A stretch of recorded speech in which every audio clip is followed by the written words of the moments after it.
Okay, since the World Cup is going on, I felt the need to kick a soccer ball and just see how far it can go. But I know I'm not very good at soccer, so I decided to stand on a 7-meter hill and see how far I can kick the ball. Now, we know that I kick the ball at an initial velocity of 40 meters per second and at an incline of 37 degrees. Now, we can see that we're going to have an x and a y component of this velocity. So let's go ahead and let's just do our x and y motion tables. So we know that x motion, we know that the initial starting position is going to be 0. We see that because it's not starting anywhere in particular, it's just starting at 0.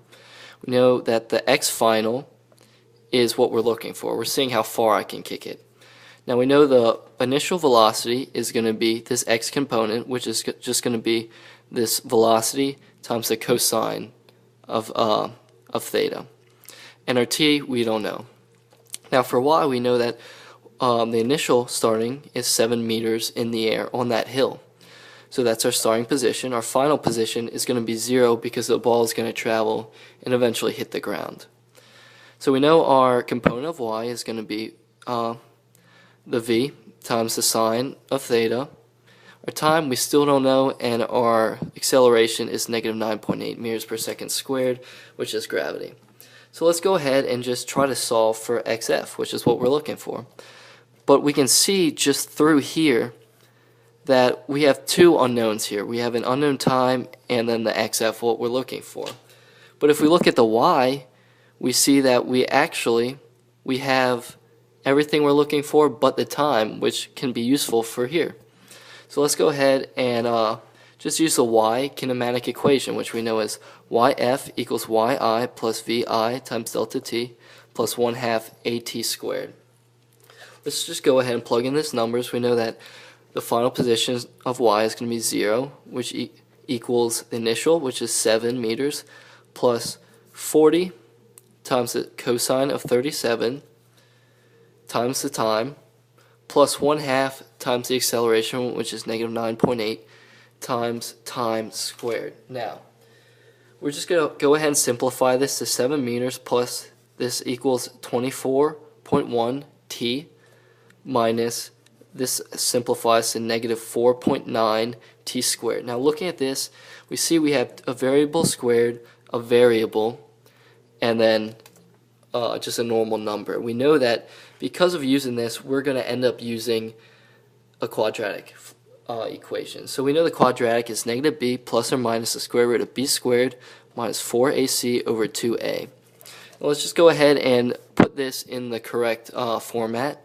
So we'll end up with negative 4.9 t squared plus 24.1 t plus 7. So when we plug in these numbers, we're going to plug in, this is going to be a, this is going to be b, and this will be c. So we plug them in, we end up with negative 24.1 plus or minus the square root of 24.1 squared minus 4 times negative 4.9 times 7 over 2 times negative 4.9.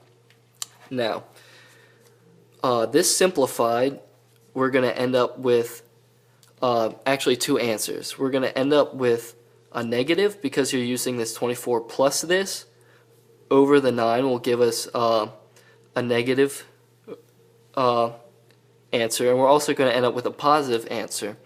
So the negative answer we can go ahead and cancel out. We know this is not going to be, there's no such thing as negative time.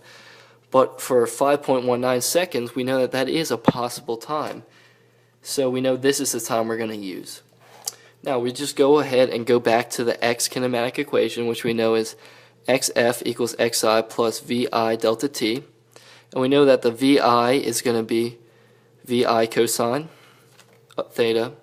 So let's go ahead and just plug the numbers in. We know that xf equals the initial, which is 0, plus 40 meters per second times the cosine of 37 times the time, which is this 5.19 times 5.19 seconds, and we end up with xf equals 165.8 meters. So we know that standing on this 7 meter incline that I will be able to kick the ball 165.8 meters, which is actually pretty far.